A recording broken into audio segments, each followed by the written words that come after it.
should probably move this back a little bit. Putting this on Facebook Live.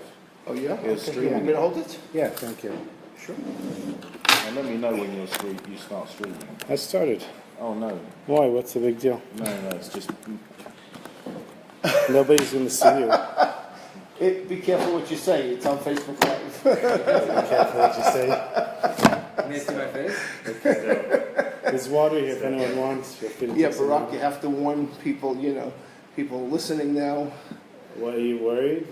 No, I just walked in. I don't have a problem. I didn't say anything.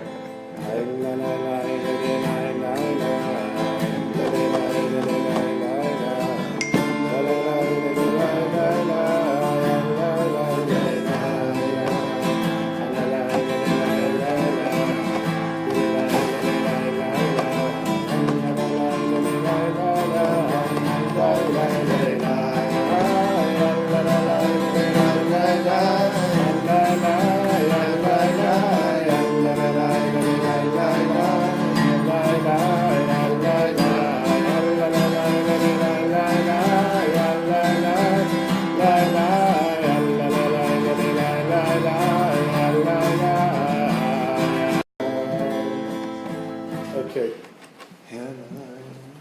Hi, come on in. Shalom.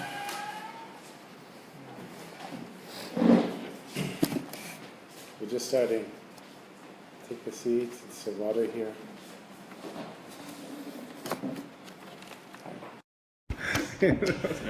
How do I turn off? I don't know how to turn off the phone and use the phone at the same time. Right. That's Okay. That's a good question. So I don't know everyone's names.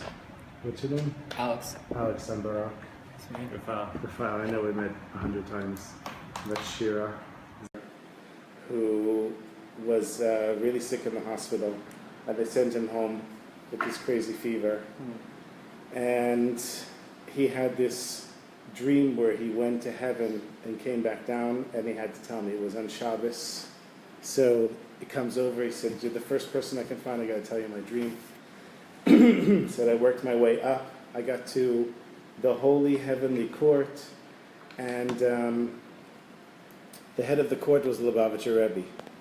And everybody in the court was saying, what are you doing here? You're not supposed to be here. It's not your time. And the Rebbe said, wait a minute, he's one of mine, because this guy was a Lubavitcher Chassid. And the guy said to the Rebbe, I'm not going back down until you give me a message. You've got to give me a message to tell everyone. So the Rebbe said, all of Chassidus is the same. So the guy came, woke up, and his fever was gone when he woke up. And he came over to me and he said, I got to tell you the message from the Rebbe, that all Chassidus is the same. So we're learning Breslov Chassidus, if we're learning Chabad Chassidus, it's all connected to the same root. So I mentioned to a few people I'm going to be teaching Rebbe Nachman tonight, and they said, but the Lubavitcher Rebbe. So with the Lubavitcher Rebbe's approval, we're going to be learning from Likutei Moharan from Rebbe Nachman. The Lubavitcher Rebbe learned Likutei Moharan. Was it every day or? What's that, the Lubavitcher Rebbe? He had a conversation with Likutei Moharan with the father-in-law of Yeah, Frank Kramer. It's the area. Yeah. Was it daily or was it? I heard weekly. Oh, really? Yeah. I didn't know that. I didn't know that. I have a story that he wanted to pay for printing That's true. Breslov books in English. He wanted to give money for it. There's a whole story. Maybe we'll bring it another time. Okay, so this is lesson Kuf Chaf Hey. And I'm going to go through the lesson in Hebrew. I'm going to translate it and explain it as I go. And then I have a story to explain the lesson. And if you have any questions, just feel free to ask. And if I make a mistake or it seems like I said something that doesn't make any sense, just tell me. And I'm happy to listen. Okay, so Kuf Chaf Hey, which is 125. Vayomer Moshe ichlu hayom ki Shabbat hayom l'Hashem. Oh, sorry. This is the wrong one. This isn't the one that I want to learn. We'll learn that one another time, I guess. That's about eating 3 meals on Shabbos. Where was it? I marked it for myself. Which one are you looking That one. Which one? The 3 meals? No, Oh. the one that I was planning on. Here it is. Okay, so this is Kuf Tetvav 115. The 3 meals. So after I read the lesson about the 3 meals, I started eating 3 meals with that on Shabbos. That's for another time. So this is from Sefer Shmot, and this everybody knows that Moshe Rabbeinu, he went up to the mountain, and the mountain was covered in like a fog. So Moshe Rabbeinu disappeared, and for 40 days nobody knew what was going on. So this is Moshe Rabbeinu going up into the fog and disappearing. And the nation was, the Jewish people were standing at a distance. And Moshe Rabbeinu went into the fog, and that's where Hashem was hanging out. Okay, so now this is Rebbe Nachman going to give us a Chassidic interpretation of this verse. Because a person who's deeply involved in the material world all the days of his life, and then afterwards he says, I really want to come close to Hashem, I want to go in the ways of Hashem. Fine. So for example, let's take somebody, he's in the stock market, and all whatever, 75 years or 55 years, he's working in the stock market and he's making all this money, and then one day he says, what did I make all these billions for? He says, you know what, I'm a Jew, I want to keep Shabbos, I want to wear a kippah, I want to put on tefillin, I want the whole world to know I'm a Jew. So he said, that's our situation here. We have a person that his whole life he was involved in materialism, and then afterwards he gets all excited and he wants to come close to Hashem. Azai midat adin mikatreg alav. So then we have the attribute of Hashem, the attribute of justice. Right? Because there is some type of justice in the world, even though we can say there isn't direct justice, because we see sometimes tzaddikim have the lives of Rishaim, and Rishaim have the lives of tzaddikim, so we can't say it's straightforward justice. And what do you say about all of the tzaddikim that the Nazis, Yamach Shemam, murdered? You know, there's all kinds of injustice in the world, but there's also justice in the world. And so there's an attribute of Hashem that's called din, it's called justice, and this attribute comes in and says, hang on a second. This guy, he spent his whole life in the stock market, he didn't care about kosher or Shabbos, and now just because he wants to put on tzitziot, everything's going to go smoothly for him. So the attribute of justice says no. Ve'ino maniach oto lelech b'darkei Hashem yitbarach umazmino maniach. And so the attribute of justice says, no way. This guy is not going to go on the path of Hashem. We're going to put an obstacle in the way. Right? It's only just that this guy have some obstacle put in the way, because what about the person that's been a tzaddik his whole life? So he has obstacles. This guy has to also have obstacles. It can't be that just all of a sudden, after doing every transgression he can think of, now he just goes on the red carpet to Hashem. So an obstacle is put in his way. But Hashem, he's full of compassion. And so Hashem hides himself within this obstacle. And somebody who has a deeper understanding of the meaning of what's going on in life, he looks at this obstacle, and he finds there Hashem in the obstacle. As it's brought in the Yerushalmi Talmud,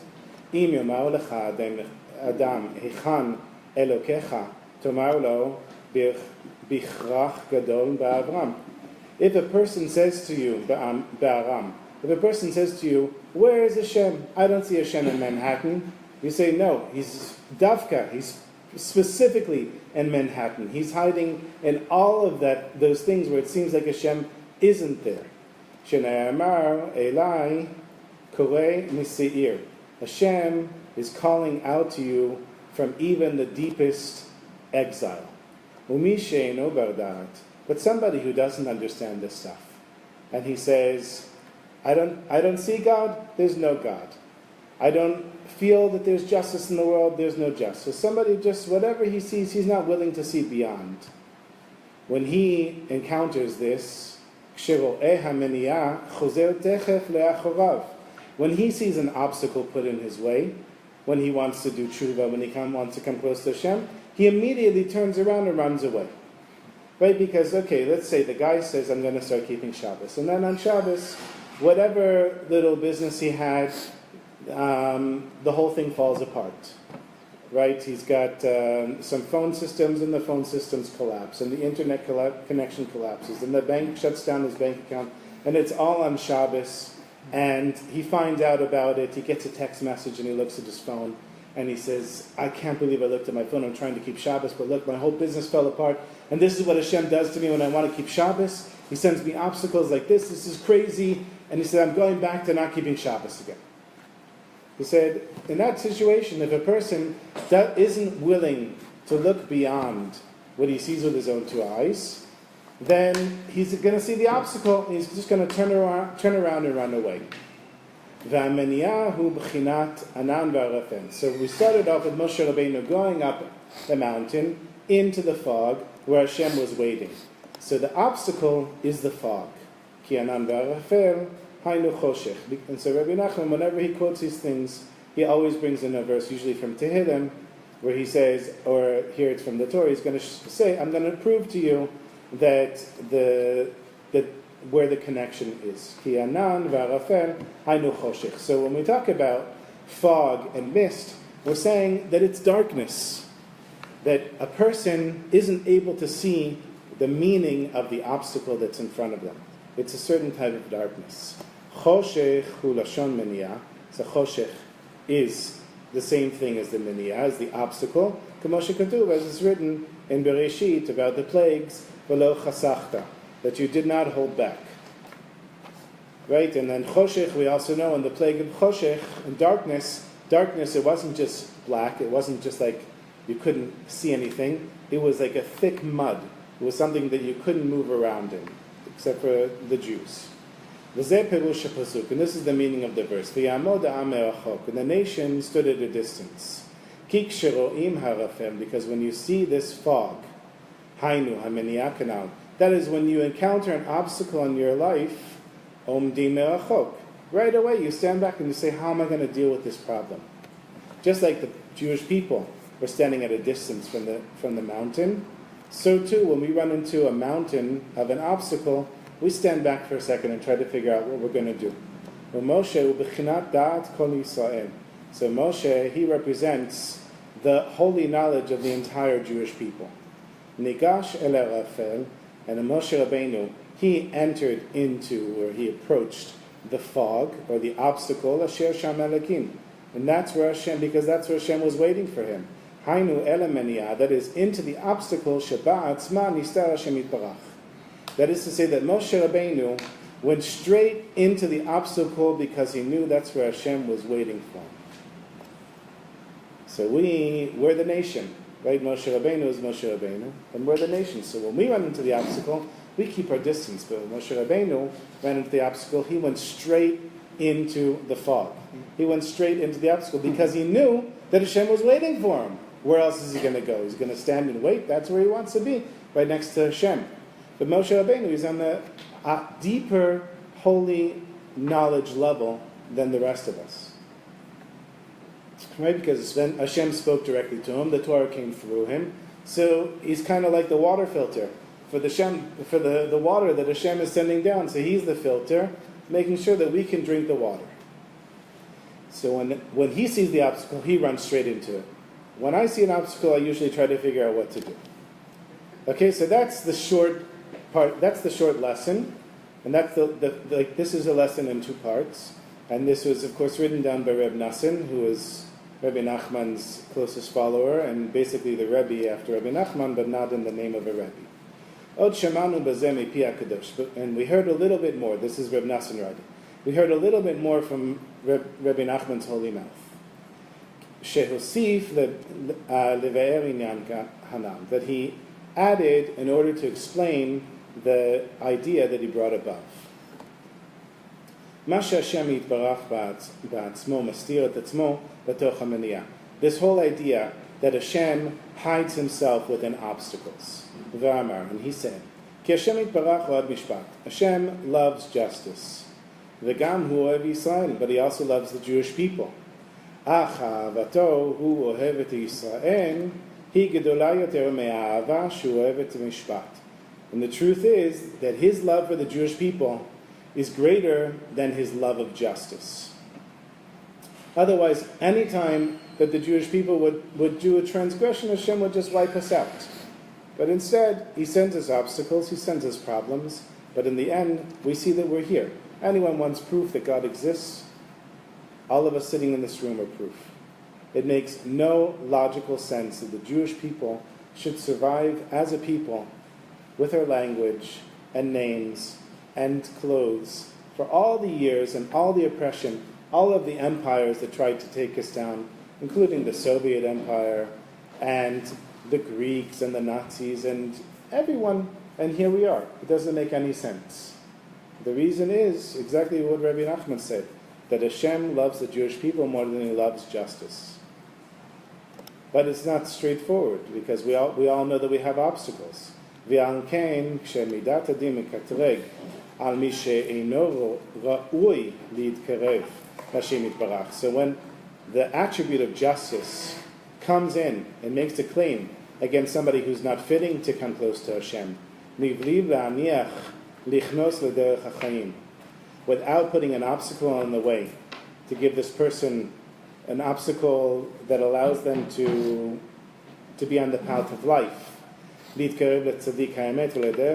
come close to a tzaddik. And in other lessons, Rebbe Nachman says that tzaddik is also the land of Israel. So those of us that merited to be in the land of Israel, it's as if we are next to a great tzaddik right now all the time. And also to allow this person to come close to the truth.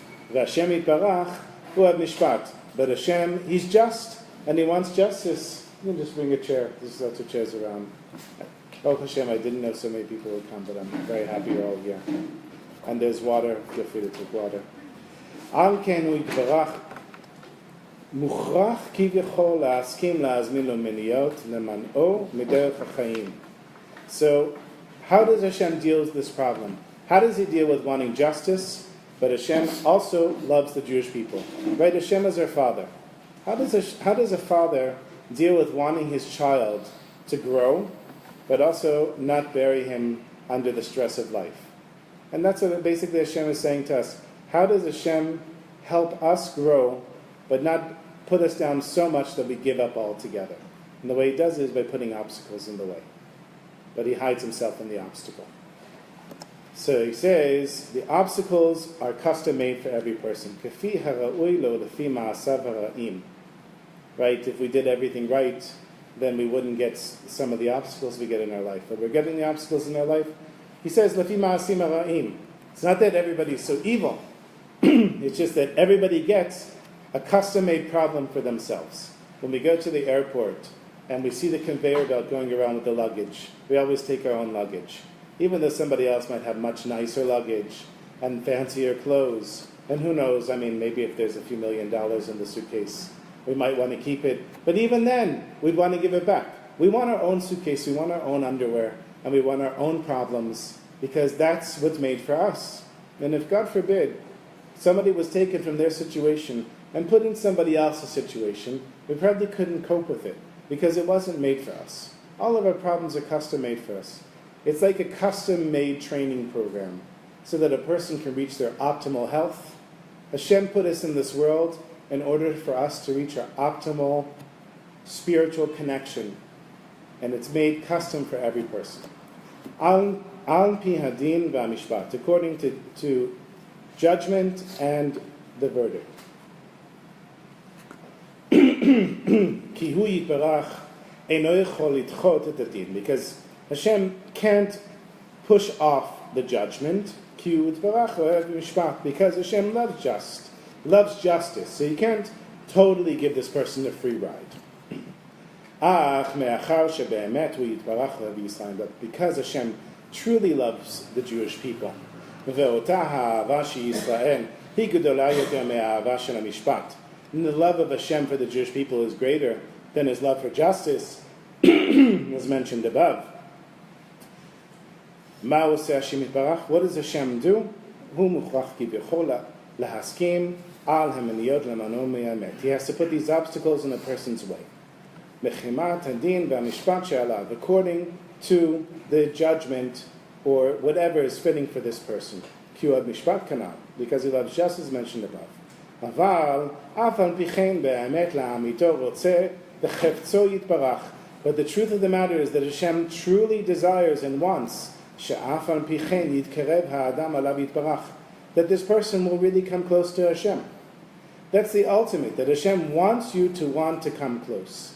That even though he's going to put an obstacle in the way, he still wants you to come close.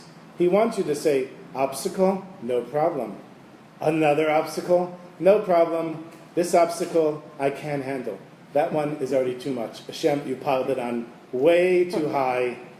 And then you say, but I'm still going to try to come close to you. And that little voice that says, I'm still going to do it, that's what Hashem really wants. And that's why he keeps piling on all the obstacles. Because that's the voice that he wants. He doesn't want the Superman or Wonder Woman that comes in and says, I can do it, and everything works out. No, he wants you buried so deep that you can hardly get a sound out, but still that sound is, I'm not giving up on you, Hashem. Because then you become stronger, your connection with Hashem becomes stronger, and your life has more meaning as well. Somebody who has a trust fund, good health, and everything just goes smoothly for them, their biggest problem in life is that they're bored. And we might think, boy, I could use that problem for a while, but you'd also be bored. Hashem didn't put us in this world just to have a lot of money and a lot of fun. And our neshamas know that. Our neshamas know that we're here our souls know that we're here for a deeper reason. And the only way that we can get to the place that we need to get to is by Hashem putting obstacles in the way. And so Hashem gives permission basically gives himself permission to put obstacles in the way.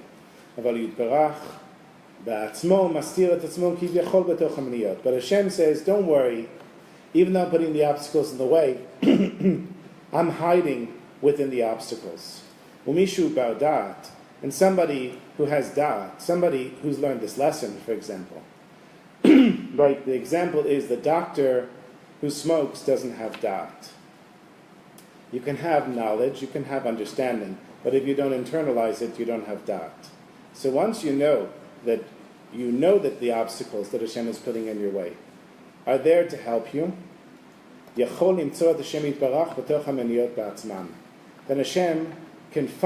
person can find Hashem within the obstacles.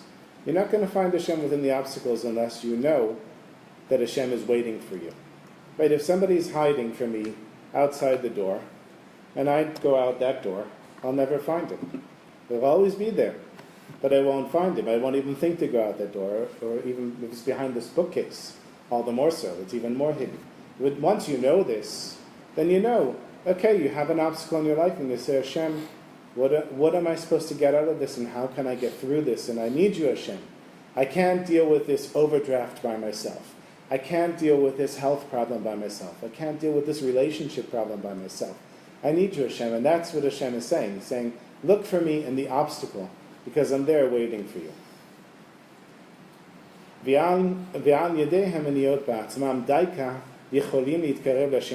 And it's specifically through the obstacles that a person can come close to Hashem, Kisham, Nistar, Hu Yitbarach Kanal, because that's where Hashem is hiding, as mentioned above. And this is the meaning of Moshe Nigash el Arafim, that Moshe approached the fog, Shehu Ameniah, which is the obstacle, Kisham Elokim, because that's where Hashem was hiding. Okay, so that's the lesson. Anyone have a question? If you have a question afterwards, you can ask me as well. Well, just Yes. the analogy you made about the luggage going around. Yes. If somebody takes your luggage, right? Yeah. Is that the hand of Hashem? Because someone takes your luggage, so then you're missing that luggage. Somebody else took it. So you're Everything, missing. everything has to be the hand of Hashem, otherwise it's from something else. And then that's not God. Yeah, because whatever happens is really But we Hashem have, is we controlling have the free big will. picture, Right? right? You're going to say, how can the Holocaust happen if there's God? What kind of God lets the Holocaust happen? The God that says there's free will. Well, the Holocaust is difficult to understand, but there's a lot of things behind that. But Okay, so somebody takes your luggage. It was their free will to take your luggage. right, But Hashem wanted that somebody would take their luggage. exactly, That's right. it. That's what I'm saying. So when I first moved here, I ran into endless obstacles. I came here to study in graduate school at the Hebrew University. I was studying graduate school in the States, and I came here, and I was going to get a PhD. After 6 years, it was a 15-year PhD, it turned out. 6 years into it, I lost my patience, and then went to work in high tech. And but when I first moved here, so Ashkacha Pratit, I met my wife, who's from Haifa. We met at the Hebrew University. And after, as we were getting closer to getting married, she said, okay, don't you think you should make Aliyah? So I said, yeah, sure. There was no nefesh b'nefesh at the time. So, oops, to keep you on your toes. So I went down to Misrad Apnim, the Ministry of the Interior, and I walk in and I say, I want to make Aliyah. And I was waiting for them to press a button, and all the confetti comes down, and the Hora dancers come out, and everybody's dancing around this, yeah, he wants to make Aliyah. Yeah, this woman, she looks at me, I remember her name was Edna. She looks at me like this, and she says, No names. do you want to make Aliyah? She's probably not even alive anymore. Okay. Do you want to make Aliyah? I said, yeah, of course. And she said, all right, what's your mother's name? So my mother's name is Bonnie Bloom. Now, she said, your mother's Israeli. So my mother hasn't even been to Israel, I don't think, once in her life. She's not Israeli. No, a name like that, Bonnie Bloom, for sure she's Israeli. So she said, I'm not letting you make Aliyah for 30 days. She takes my file, stamps it. She says, come back in 30 days. Now I'm there with, I don't remember, we weren't married yet. I wasn't married yet to my wife, Noga. But she came with me. And I said to her, can you believe this? Where's the button? Where's the confetti? This is what happens to me when I want to make Aliyah. She said, don't worry. We'll come back in 30 days. Come back in 30 days. And she says to me, okay, fine. Your mother's not an Israeli. You can make Aliyah. Now go down to the Ministry of Absorption, and they'll give you some papers. So I go with one paper to get another paper, and they say, okay, now you have to go to Lishkat Giyus. You have to go to the army base and register with the army. And I said, what are you talking about, register with the army? I just made Aliyah like 5 minutes ago.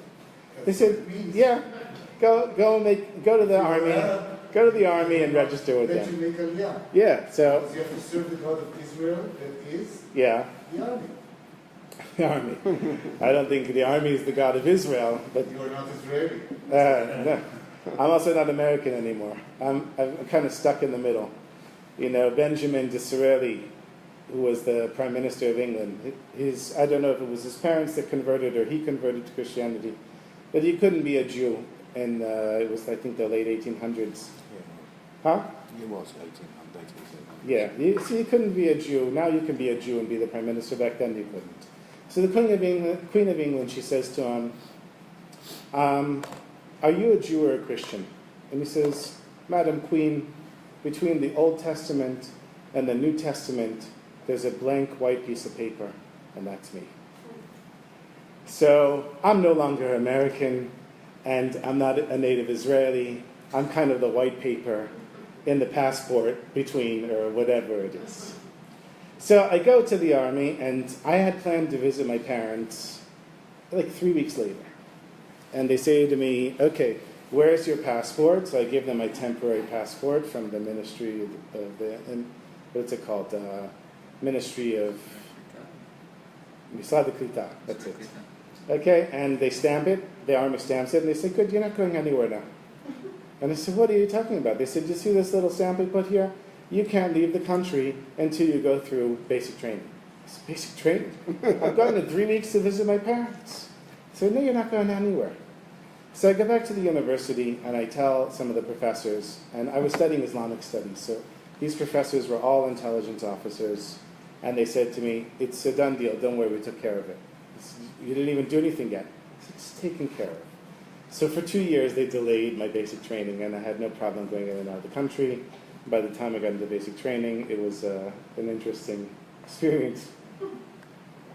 I came into the army, and I said, I am a Jew and a Zionist, and I made Aliyah, and I'm studying in the Hebrew University, and the government's paying for my degree, and I'm here to serve.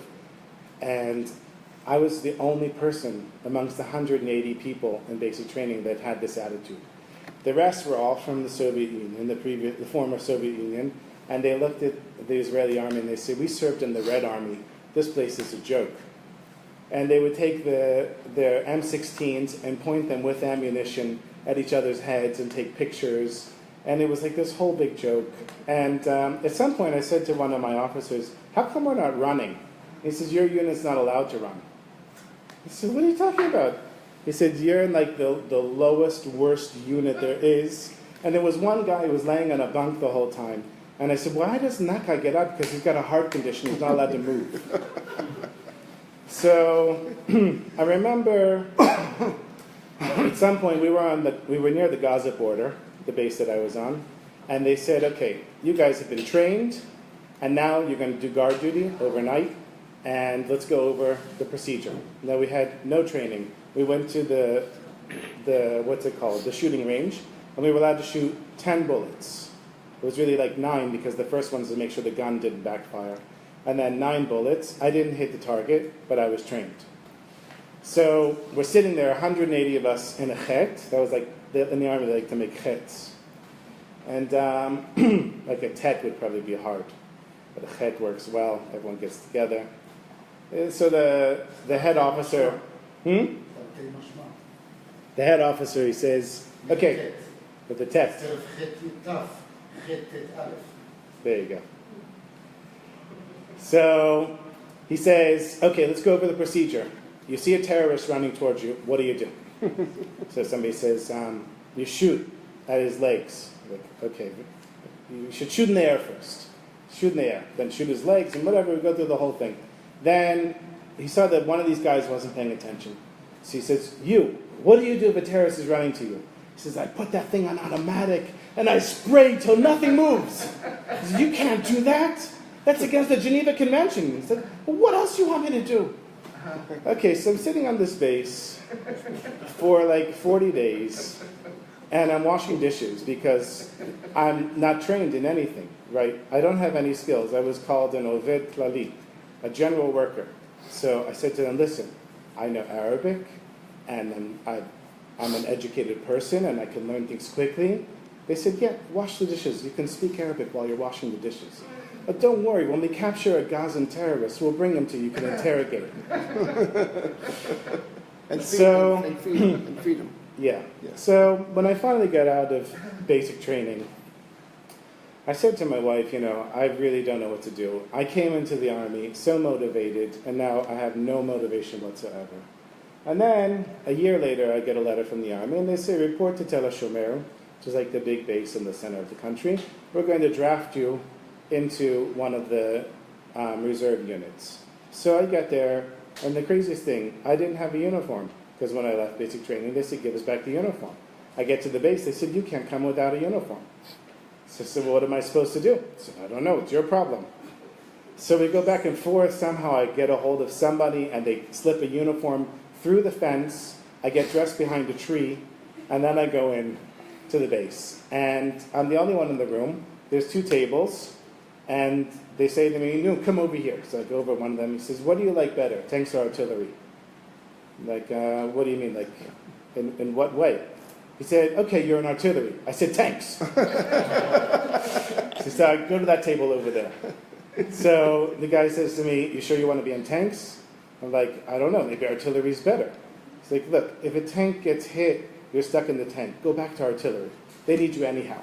So I went back to artillery, and there I am in the combat unit. Okay, so I get called up for reserve duty, and they say to me, we're looking at your record here, you have no skills whatsoever, you can't do anything. So go wash the dishes. You can clean toilets, you can wash dishes. So for 30 days I'm cleaning toilets and washing dishes, and I tell my wife, this is the worst thing that's ever happened to me. I had a business. My business wasn't making any money. Bituach Leumi wouldn't pay me because I was self-employed. And it was just like crazy. And I said to Hashem, what do you want from me? What am I doing here? Why did you put me in this hellhole? It's so hot. I'm sleeping in a tent. I'm washing dishes and cleaning toilets. This is what I came here for. This is what my life is. And so I got out and I decided I'm not going again. And the next year, they called me up and I just ignored them, until finally they caught me on the phone. And they said, listen, you better come. We're going to arrest you if you don't come. So I show up and I say to Hashem, I don't understand. I don't want to be here. What are you doing to me? And so I said, you know what, Hashem, I'm going to make a deal with you. So at the time, I wasn't wearing tzitziot. I wore a kippah, I kept Shabbos. But the crazy thing is, when I moved from America to Israel, I wanted to keep mitzvot less.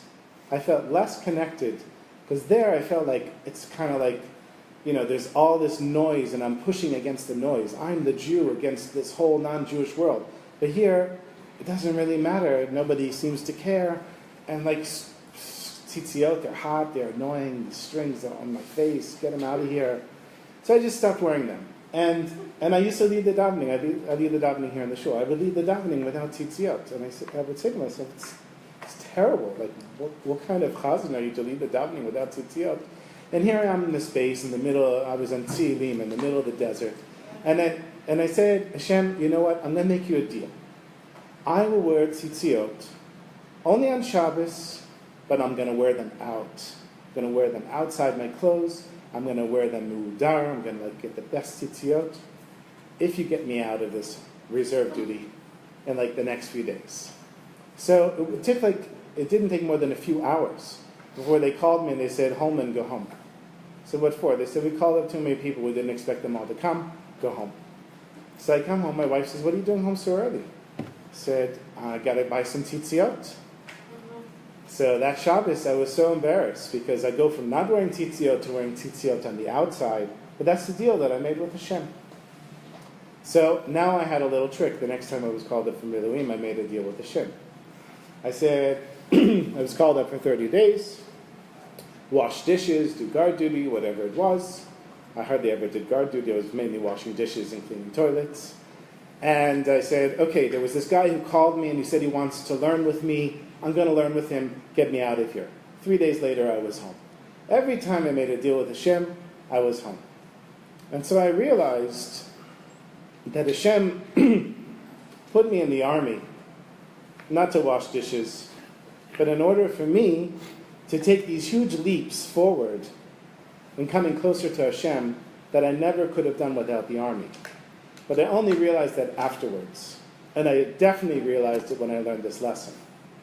It was when I learned this lesson that I realized that what was such a great deal of suffering for me in the army was actually Hashem saying, I'm hiding in the obstacles. Come close. And however it happened, it was a gift from Hashem. He gave me this darat. He gave me this ability to say, I'm going to figure it out. I'm going to ask for something. I'm going to use this obstacle as a way to come close to Hashem. So I'm just going to we're going to sing for a second, or I'm going to sing. And then I've got a story for you, and then we're almost done.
So I want to share with you a story of the Baal Shem Tov. There was, the Baal Shem Tov, well, I guess I should mention the Lubavitcher Rebbe first. So the Rebbe, this was Yartzeit yesterday. The Rebbe, he said he had a heart attack in 1977, I think it was. And it was like a serious heart attack. It wasn't like a little thing. And his doctors were telling him, you can't be more active, you're too active, you're doing too much, you're going to kill yourself. And he listened to the doctors in the beginning, but at some point he said, you're taking away from me the whole reason that I live, which is to care for a fellow Jew. There's no point in me hanging out in bed all the time. That's not even what I'm here for. So the Baal Shem Tov, he said, if you're not caring for your fellow Jew, what are you doing? That was the Baal Shem Tov's big thing. The Baal Shem Tov would go around and he would ask Jews, he would give Jews a chance to do a mitzvah. He'd say, Shalom Aleichem, how are you doing? And if a Jew said, Baruch Hashem, he was acknowledging Hashem's existence in the world. Once he went over to this guy, this old man who was sitting and learning all the time. And he said to him, Shalom Aleichem, my sweetest friend, how are you doing? He said, don't bother me, I'm learning. Don't bother me. And the Baal Shem Tov said to him, you're willing to hold back from Hashem his parnasa, his livelihood? And the old man looks up and he says, what are you talking about? And he said, Hashem's livelihood comes from people saying, Baruch Hashem. So now, how are you doing? And the guy said, Baruch Hashem. So the Baal Shem Tov, that was his thing. And one day he tells his Chassidim, jump on the wagon, we're going for a ride. They travel for a few hours, and they end up in this little town, and they end up with this little tiny house, broken down house, broken windows, broken door. I have some broken windows in my house, so I always like to see the broken windows, because it's like my house is in a Baal Shem Tov story. I also have a lot of little kids, so they break the windows. And the guy, he's the poorest person in town. And the Baal Shem Tov says to the Chassidim, don't say a word, don't tell him they're on the Baal Shem Tov. So I can pour a little water into this. So they knock on the door. The guy answers, and he says, Shalom Aleichem, we came from Mezhibuz, and we need to have a meal. Can we have a meal by you? So the guy says, Mezhibuz? That's where the Baal Shem Tov is. Do you guys know the Baal Shem Tov? Before the Chassidim had a chance to say anything, the Baal Shem Tov says, what's with all this talk? We're hungry. Give us something to eat. So the guy says, come in, of course, and sits them all around the table, and he says to his wife, we have to give these Chassidim something to eat. And she says, something to eat? We don't have anything to eat. What are we going to give them? We have some leftover bread from Shabbos. We have a little milk from the cow. He said, no, let's do it. He goes out, he milks the cow.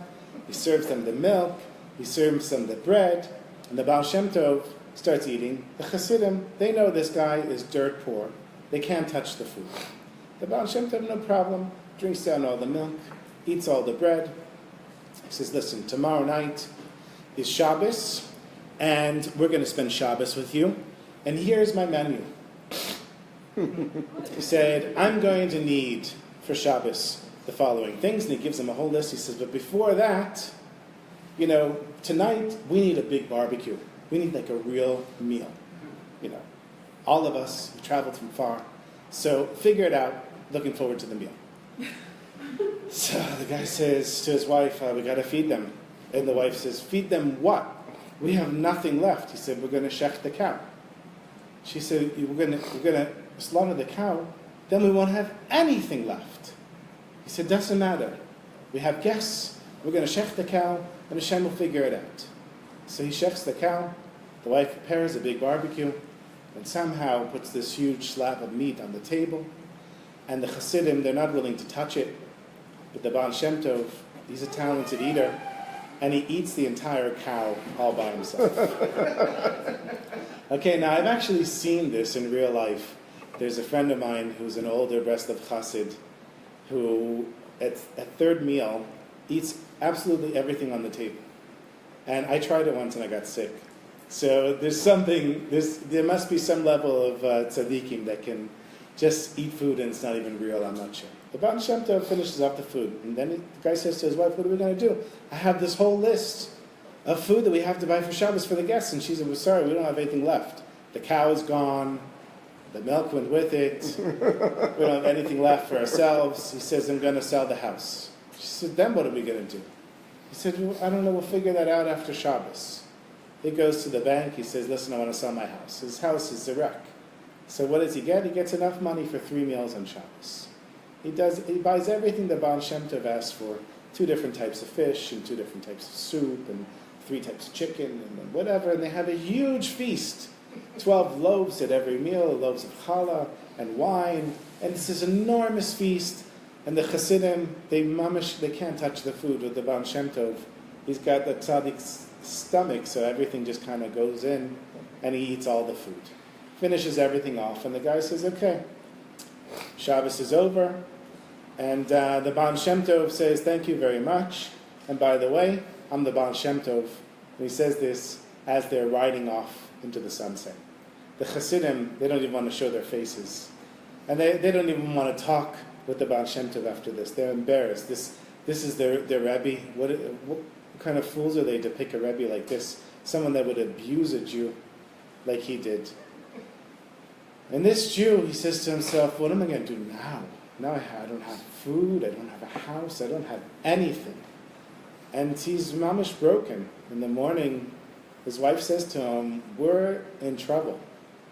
And he goes out into the forest, and he starts to cry. He says, Hashem, I don't know what I'm going to do. I wanted to do the mitzvah, v'achnasat ochim. I just wanted to have guests. I didn't have anything. You didn't make me a rich man. If I was rich, I would have, spent all the money. I'd have 100 guests. Hashem, make me a rich man. I want to have money so I can have guests and a house and take care of everyone. He realizes it's a dream, and he's just sitting there crying over his fate. And then he comes back into town, and he sees Ivan the drunkard. And Ivan was the local drunkard, not Jewish. And he goes over to this guy and he says to him, my kids, they treat me like a dog. But you always treated me with respect. You think I'm a drunkard? I'm not a drunkard. I'm a rich man. Come, I'll show you my fortune.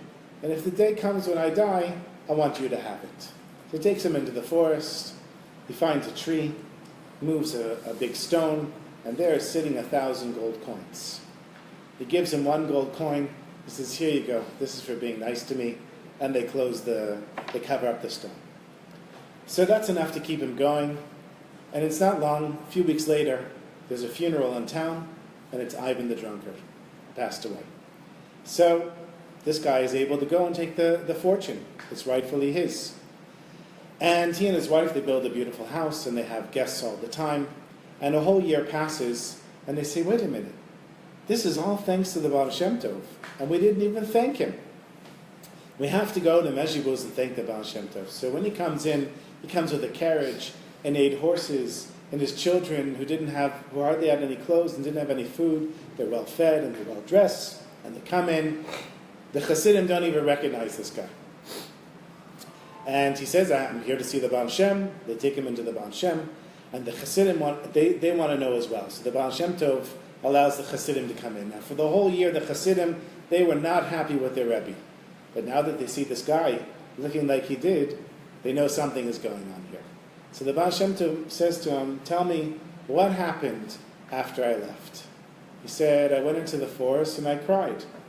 I cried out to Hashem. I said, Hashem, you got to help me. And then he sent Ivan the drunkard, and Ivan left me his fortune. And the Baal Shem Tov said, I'll explain to you what happened. I didn't come to your house because I was hungry. I came to your house because I had to bring you to a place where you would really cry out to Hashem. I had to bring you to absolute, total rock bottom, so that you would cry out to Hashem, because it was destined that you would be wealthy. But you never asked for it, and you never asked for what was rightfully yours. And when I ate all your food, and when I made you sell your house, I brought you to the place where you finally asked for what was rightfully yours, and then Hashem could give it to you. So there's a story of Hashem who puts obstacles in the way, and sometimes we just have to ask Hashem for the help, and sometimes that what seems like the first obstacle is actually not. It's just the first layer, and there's multiple layers.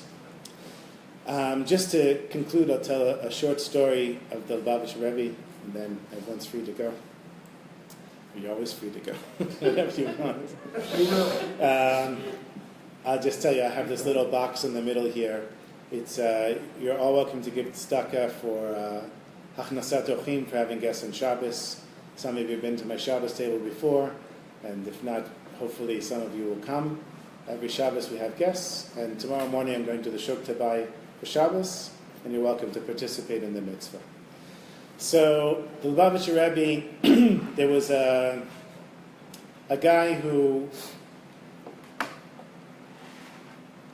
was orphaned at 5 years old. His father passed away when he was younger than 5, and then his mother passed away when he was 5. And he was now 30 years old, and he was incredibly bitter, angry at the whole world. How could his parents abandon him? Everybody else had parents. What kind of life is this? And even though his parents were religious, as soon as he could, he stopped being religious. And he was just angry all the time. One day he had this crazy thought, I'm going to see the Lubavitcher Rebbe. And he knew that the Rebbe met people at night, and usually late at night, and on certain days he'd asked around. So he shows up at 7:70 at midnight, and it's like the middle of the morning. Everyone's running around, all the lights are on, people are learning, people are waiting to talk with the Rebbe, and somebody comes over to this guy.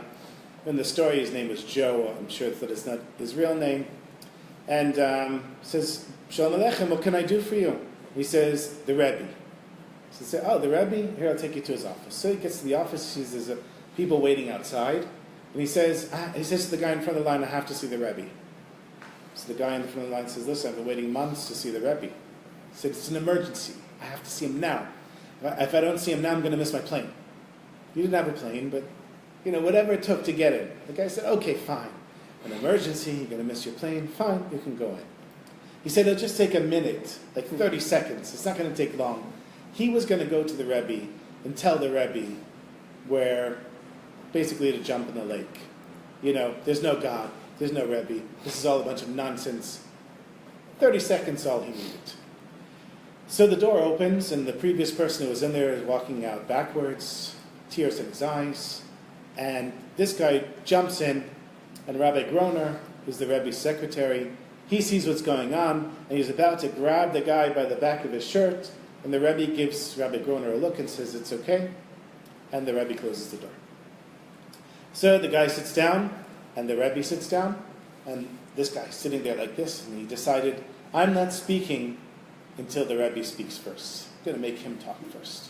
He's not getting anything out of me. He's sitting there, and after a minute or so, the Rebbe says, "I know you." And the guy says, "Me? Me? You don't know me. I've never seen you in my life." He said, "I know you because I have a letter." He said, "A letter? I definitely never wrote you a letter." He said, "I didn't write you a letter." No. The Rebbe says, "It's not a letter from you. It's a letter about you." He said, "About me? You definitely do not have a letter about me." He said, "One second." The Rebbe gets up. He opens a drawer. He takes out this old piece of paper and puts it down on the table, and he keeps his hand on the paper. And he says, "I have a letter from your mother." So this guy, he looks at the paper. He sees that it's 25 years old. And he sees that it's his mother's handwriting. And the Rebbe says, "You can read it, but you can't have it." And he says, "What do you mean? Rebbe, what is this?" He said, "Your mother, just before she died, she sent me a letter. She said, I'm about to die in a few days. I'm leaving my son. There's no one in the world to take care of him. Please daven for my son." The Rebbe said, "But she sent it to me. So you can have a copy, but the letter was sent to me, and the letter stays with me." So this guy, he's like shaking. He doesn't know what to do. He said, "Rebbe, but this is from my mother, and this is all I have from my mother." And the Rebbe said, "Every year before Yom Kippur, I give a talk to the students in the yeshiva." And the guy said, "So? what's the connection with my mother's letter? He said, and every year before I talk to the students of the yeshiva, and there's hundreds of them, every year I read your mother's letter. So the letter stays with me. Shabbos is coming.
Next Tuesday, Bezat Hashem.